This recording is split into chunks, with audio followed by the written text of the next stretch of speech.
नमस्कार दोस्तों, आपका अपना चैनल हिंदी जंक्शन पर स्वागत है।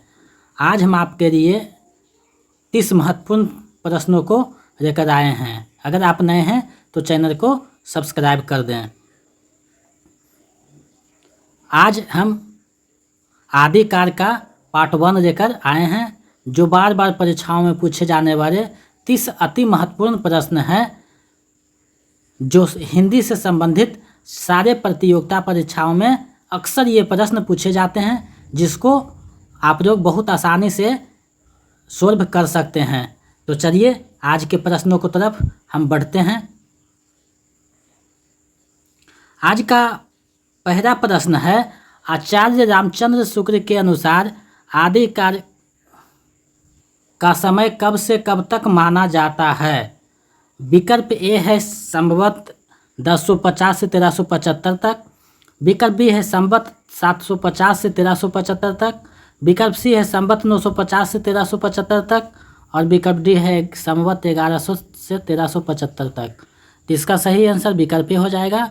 संवत 1050 से 1375 ईस्वी तक आचार्य रामचंद्र शुक्ल ने आदिकाल का समय निर्धारित किया है। चलिए नेक्स्ट प्रश्न देखते हैं। दूसरा प्रश्न है, सामान्यतः हिंदी साहित्य को कितने कालखंडों में बांटा गया है? सामान्यतः हिंदी साहित्य को कितने कालखंडों में बांटा गया है? विकल्प ए है 3 खंड, विकल्प बी है 4 खंड, विकल्प सी है 5 खंड और विकल्प डी है 2 खंड। तो इसका सही आंसर विकल्प बी हो जाएगा। 4 खंड में बांटा गया है। पहला खंड है आदिकाल, दूसरा खंड है भक्तिकाल, तीसरा खंड है रीतिकाल और चौथा खंड है आधुनिक काल। तो इसका सही आंसर विकल्प बी हो जाएगा।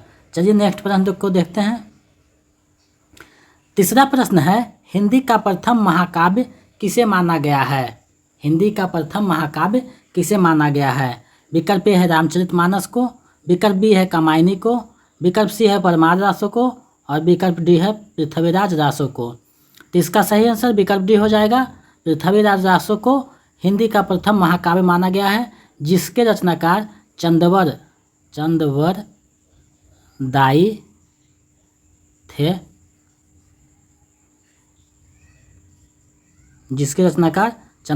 थे।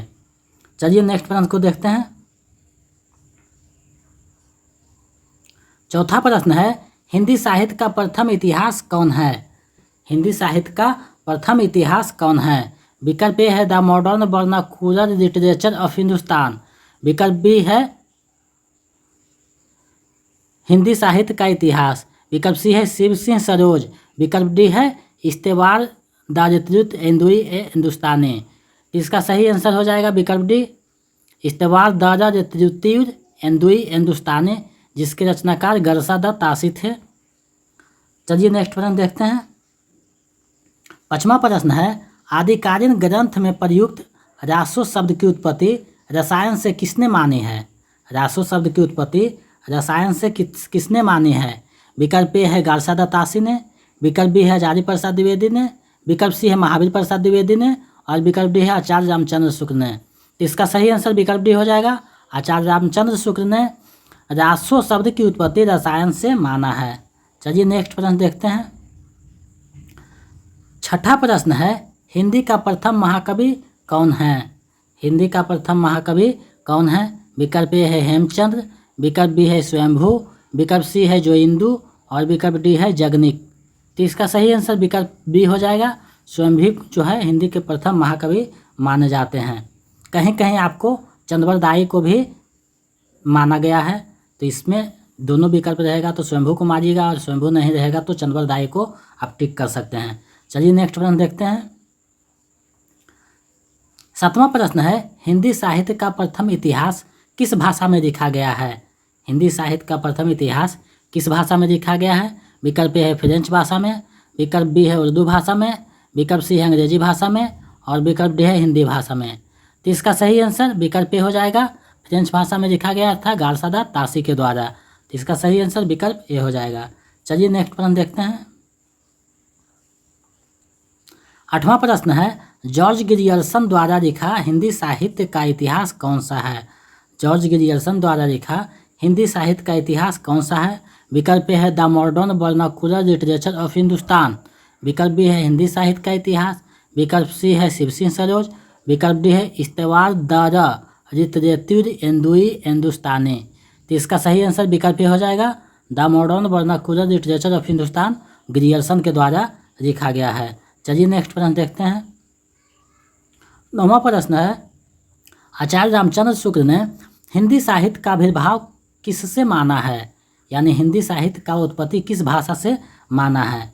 विकल्प ए है प्राकृत से, विकल्प बी है संस्कृत से, विकल्प सी है प्राकृत की अंतिम अपभ्रंश से, विकल्प डी है पाली से। तो इसका सही आंसर विकल्प सी हो जाएगा, प्राकृत की अंतिम अपभ्रंश से हिंदी साहित्य का आविर्भाव रामचंद्र शुक्ल मानते हैं। चलिए नेक्स्ट प्रश्न देखते हैं। 10वां प्रश्न है, देसिर बन्ना सब जग मिठा ते तैसन जपो अब हट्ठा किसका प्रसिद्ध पंक्ति है। देसिर बन्ना सब जग मिठा ते तैसन जपो अब हट्ठा किसका प्रसिद्ध पंक्ति है। विकल्प ए है कुंभन दास का, विकल्प बी है नंददास का, विकल्प सी है विद्यापति का और विकल्प डी है सूरदास का। तो इसका सही आंसर विकल्प सी हो जाएगा, विद्यापति का ये बहुत प्रसिद्ध पंक्ति है।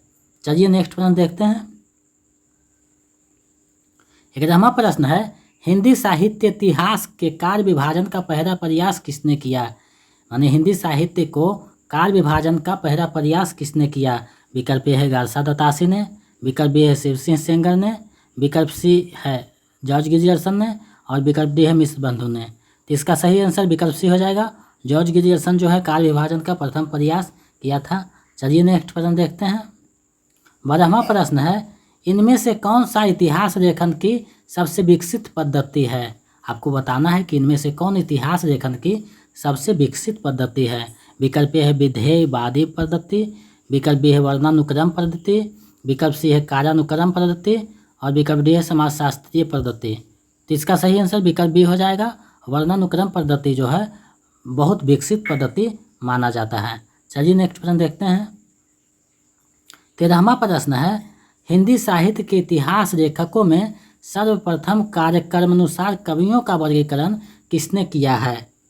हिंदी साहित्य के इतिहास लेखकों में सर्वप्रथम कार्यक्रमानुसार कवियों का वर्गीकरण किसने किया है। विकल्प ए है जॉर्ज गिरियर्सन ने, विकल्प बी है मिश्र बंधु ने, विकल्प सी है शिव सिंह सेंगर ने और विकल्प डी है गारसादा तासी ने। तो इसका सही आंसर विकल्प ए हो जाएगा, जॉर्ज गिरियर्सन ने कार्यक्रमानुसार कवियों का प्रथम वर्गीकरण किया था। चलिए नेक्स्ट प्रश्न देखते हैं। 14वां प्रश्न है, आचार्य रामचंद्र शुक्ल ने हिंदी साहित्य के प्रारंभिक कार्य को क्या नाम दिया है। आचार्य रामचंद्र शुक्ल ने हिंदी साहित्य के प्रारंभिक कार्य को क्या नाम दिया है। विकल्प ए है चारणकार, विकल्प बी है वीरगाथाकार, विकल्प सी है आदिकार, विकल्प डी है संधिकार। तो इसका सही आंसर विकल्प बी हो जाएगा, वीरगाथाकार जो है रामचंद्र शुक्ल का दिया हुआ नाम है। चलिए नेक्स्ट प्रश्न देखते हैं। 15वां प्रश्न है, आदिकार को चारणकार किसने कहा है। आदिकार को चारणकार किसने कहा है। विकल्प ए है हजारी प्रसाद द्विवेदी, विकल्प बी है डॉक्टर धीरेन्द्र वर्मा ने, विकल्प सी है डॉक्टर रामकुमार वर्मा ने और विकल्प डी है आचार्य रामचंद्र शुक्ल ने। तो इसका सही आंसर विकल्प सी हो जाएगा, डॉक्टर रामकुमार वर्मा ने आदिकार को चारणकार कहा है। चलिए नेक्स्ट प्रश्न देखते हैं। 16वां प्रश्न है, डॉक्टर नरेंद्र विलोचन शर्मा द्वारा लिखा हिंदी साहित्य के इतिहास का पुस्तक कौन सा है। नरेंद्र विलोचन शर्मा द्वारा हिंदी साहित्य के इतिहास का पुस्तक कौन सा है। विकल्प ए है हिंदी साहित्य का अतीत, विकल्प बी है हिंदी साहित्य का इतिहास, विकल्प सी है हिंदी साहित्य का इतिहास दर्शन, विकल्प डी है हिंदी साहित्य की भूमिका। इसका सही आंसर विकल्प सी हो जाएगा, हिंदी साहित्य का इतिहास दर्शन। चलिए नेक्स्ट प्रश्न देखते हैं।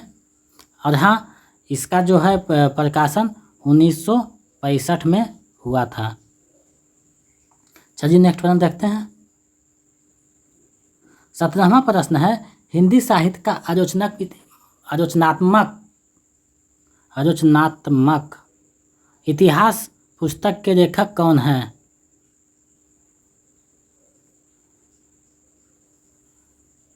विकल्प ए है हजारी प्रसाद द्विवेदी, विकल्प बी है महावीर प्रसाद द्विवेदी, विकल्प सी है आचार्य रामचंद्र शुक्ल, विकल्प डी है डॉक्टर रामकुमार वर्मा। तो इसका सही आंसर हो जाएगा विकल्प डी, रामकुमार वर्मा द्वारा हिंदी साहित्य का आलोचनात्मक इतिहास लिखा गया था 1938 ईस्वी में। तो विकल्प डी इसका सही आंसर हो जाएगा। चलिए नेक्स्ट प्रश्न देखते हैं। 18वां प्रश्न है, छंदों का अजायब घर किस ग्रंथ को कहा जाता है? छंदों का अजायब घर किस ग्रंथ को कहा जाता है? विकल्प ए है परमार रासो को, विकल्प बी है विजयपाल रासो को, विकल्प सी है पृथ्वीराज रासो को, विकल्प डी है विसलदेव रासो को। तो इसका सही आंसर विकल्प सी हो जाएगा। पृथ्वीराज रासो को छंदों का अजायब घर भी कहा जाता है।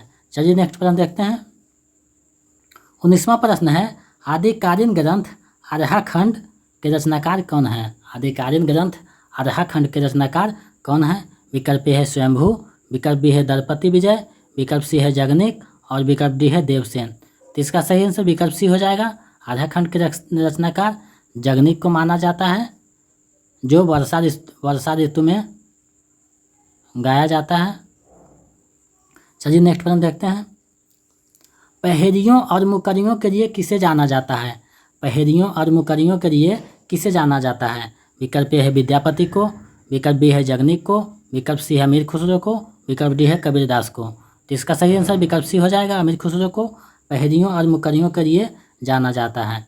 चलिए नेक्स्ट प्रश्न देखते हैं। 21वां प्रश्न है, शिव सिंह सेंगर द्वारा लिखित हिंदी साहित्य का इतिहास कौन सा है? शिव सिंह सेंगर द्वारा लिखित हिंदी साहित्य का इतिहास कौन सा है? विकल्प ए है the modern vernacular literature of Hindustan, विकल्प बी है हिंदी साहित्य का इतिहास, विकल्प सी है शिव सिंह सरोज, विकल्प डी है इस्तेवार दार हिंदुस्तानी। तो इसका सही आंसर विकल्प सी हो जाएगा। शिव सिंह सरोज जो है शिव सिंह सेंगर द्वारा लिखा गया साहित्य का इतिहास है। चलिए नेक्स्ट प्रश्न देखते हैं। विद्यापति का रचना इनमें से कौन सा नहीं है? आपको बताना है इनमें से कौन सा रचना विद्यापति का नहीं है।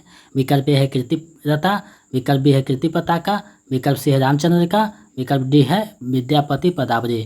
तो इसका सही आंसर हो जाएगा विकल्प सी, रामचंद्र का विद्यापति का नहीं है, केशव दास का है, केशव दास का। तो विकल्प सी इसका सही आंसर हो जाएगा। चलिए नेक्स्ट प्रश्न देखते हैं।